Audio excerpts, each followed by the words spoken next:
Hey guys, today I'm showing you how to make homemade churros with a chocolate dipping sauce. I love getting these as a treat at a food fair or a market, but sometimes, depending where you are, they can become quite expensive. So I'm going to show you how to make them at home. Now into my pan, I'm going to add a few ingredients. So I've got some water. Next in goes some olive oil and some salt. We don't add too much sugar as we sweeten them up afterwards, and we also have that delicious chocolate dip.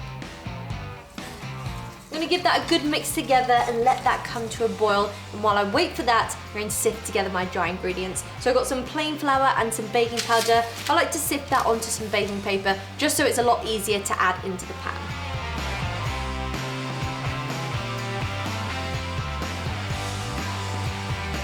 My water has come to the boil, so I'm going to take it off the heat and pour in my dry ingredients. Working quite quickly, you want to mix that all together. And your mixture should start forming a ball coming away from the sides of the pan. You should have something that looks a bit like that. You want to let that rest now for about 10 to 15 minutes.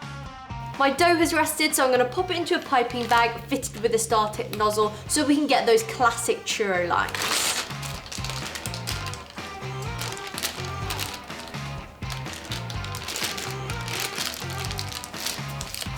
Make sure you use some nice strong piping bags, as those flimsy plastic ones are just going to rip.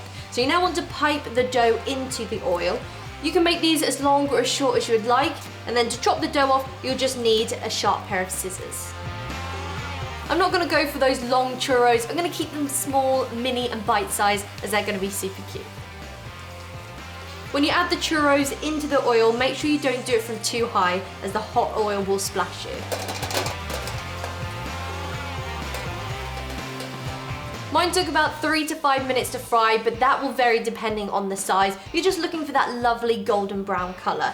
Just give them a little shake off, get rid of that oil, and then I like to transfer them to a cooling rack lined with some kitchen roll just to get rid of any excess oil.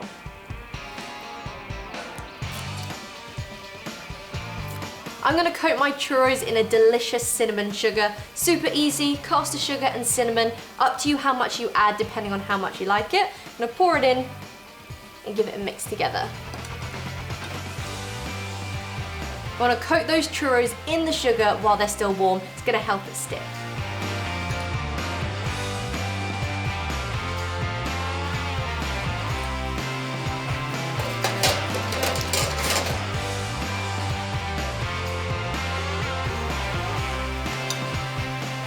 I've chosen to go for a classic chocolate dipping sauce. Super easy to make. I've got some dark chocolate in a heat-proof bowl. I'm going to add in some double cream and melt it in the microwave.